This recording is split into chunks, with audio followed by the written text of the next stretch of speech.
Hi everyone, and welcome to this week's video. If this is your first video with me, my name is Angel DeSantis. I grew up in the Children of God. I left and I now run this YouTube page on religious trauma. Please click like and subscribe. That was everything. With this video, I wanted to very specifically address the ex-JW community. And if you're a part of it, then you know what's just happened. If you don't know what's just happened, there was a kind of a community leader and kind of the voice of the ex-JW community here on YouTube. And he had written a book and he was very vocal about showing the bad parts of the church and why you should leave. And he was a big advocate for people leaving, and he was very helpful. And he was just outed as going to prostitutes and cheating on his wife. And he did an apology video, which was not an apology video. It was sort of victim blaming. And for me, I understand that mindset. I understood his mindset perfectly, because it's the same mindset that you would have in the cult, or it's the same mindset that you would have in an oppressive religious environment if you were a leader there. And he has that same mindset. He's just in a different situation, but the mindset is the incorrect thing. So that's what's just happened with the ex-JW community. And I wanted to address that, to kind of explain from my point of view what has happened, and also to really encourage you that there are good people out there in the community doing good work. And if you feel disappointed in yourself, please keep going. Please keep trying and keep on loving yourself. Forgive yourself for trusting someone that you thought was good. And this is the difficult thing with life, is that sometimes we don't know what goes on behind closed doors, and sometimes that can come back to bite us. But you are not doing anything wrong by trusting people. And I know that it feels like you are, and I know that it feels like your trust is broken, and psychologically, you might be in a really dark place right now, because it feels like you left something that was abusive and attached to someone who was equally abusive or more abusive.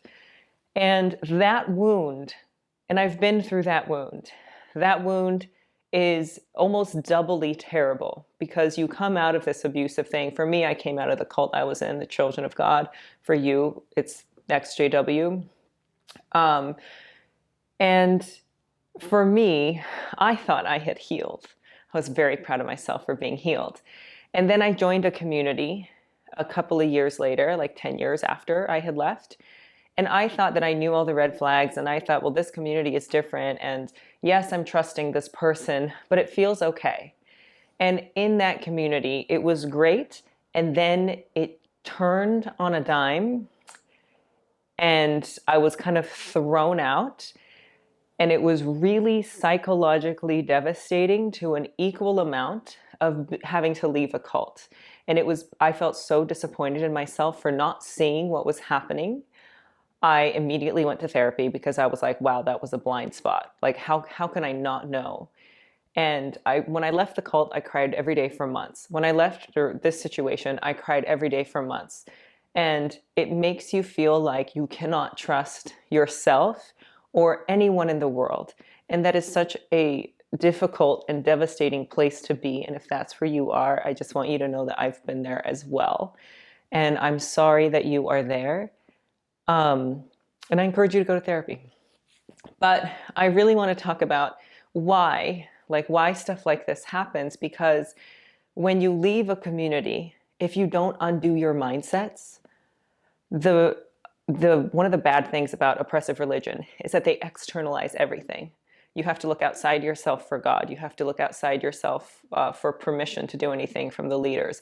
You have to look outside yourself for everything, for self-worth, for people to admire. You're never allowed to have yourself be your source. And when that happens, it is easier to leave a cult and just kind of take the mindset and just attach it to another person.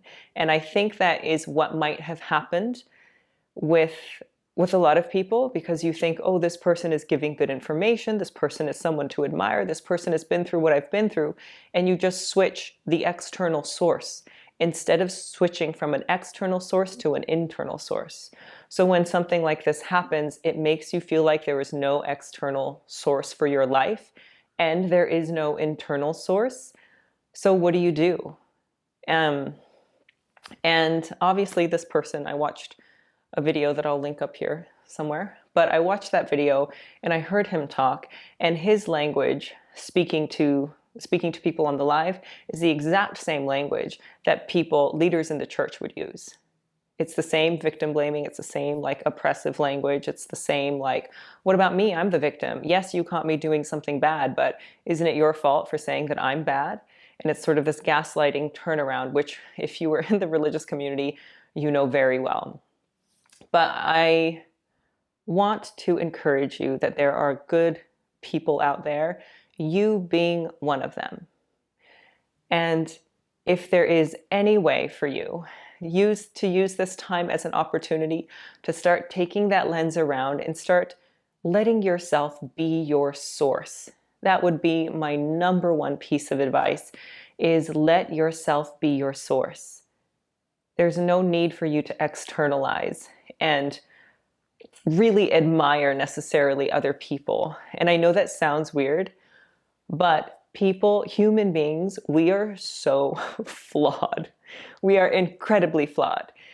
And you can admire someone for what they do. You can admire the concept. You can admire the science. You can admire the principle. But when you put so much trust and sort of put the human being on a pedestal, they are going to fail you, myself included. I can promise that I will never go to Thailand for underage girls. I can promise that. However, I have a lot of life left to live. I might turn out to be really disappointing. And what I wouldn't want you to do is to think that any sort of source that you found internally because of me is no longer true. I want you to know that you are the source. There is information, there are people who spread good information out there, and you want to attach to the knowledge giving you confidence. So you want the knowledge in order to gain self-worth, because the key to healing and the key to undoing all of this is personal confidence and self-worth, and the understanding that you are the source of your life. You are the source of your intelligence. You are the source of your healing.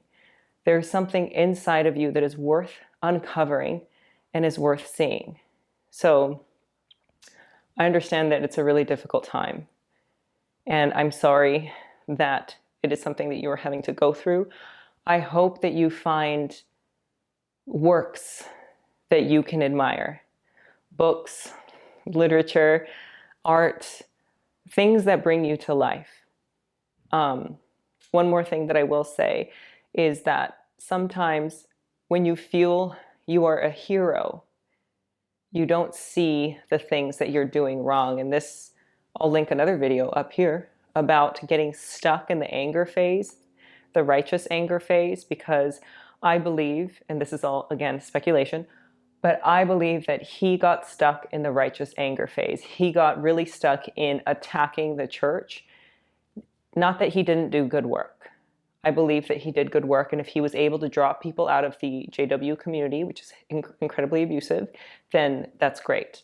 But sometimes when you get stuck in the anger and you get stuck needing, quote, justice and needing to get back at the people that hurt you, you aren't future focused. You aren't focused on what do I need to do? Where is my wound and how can I heal it? You're just focused on like attack, attack, attack. They're wrong. They did this, they did that. And then you also feel, aren't I entitled to a couple of vices because I do such good work? And that is the same mindset of the Catholic priests, where they're fighting Satan. They're like trying to do good in the world. And they deserve to abuse a kid or two because they do such good work. And that mindset is incorrect. And that's why I encourage you to continue to move forward, because the mindset will make you stuck. And it's not about attaching to someone else. It's not about hero worship. It's not about fighting for anything besides you turning the lens and fight to see yourself as your own source. So if you're going to fight for anything, fight for yourself, because you are worth fighting for. And yeah, that's pretty much it.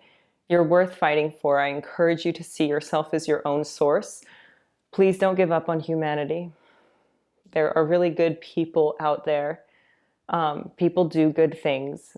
Human beings are flawed, but I think on a very macro scale, people are doing good things and better things every day. So I encourage you to walk a little bit closer into yourself, move past the need to attack people, move past the need to kind of be heroic to other people. Be heroic for yourself. Save yourself by looking at the mindsets that you were built with and breaking them down and choosing to have healthier mental thought patterns that stem from you having confidence in yourself to make the right decisions. So I hope that this all made sense. Please share it with anyone that you know needs it. And if you're XJW, I'm sorry that this is happening to you at this moment. And let yourself cry every day for months if you need to. But remember that there is something in you that is incredibly intelligent. So turn that lens around, search for your own wisdom, keep going, and please keep your faith in humanity. So that was my video this week. Thank you guys really a lot for being here. I appreciate you, and I'll see you next week.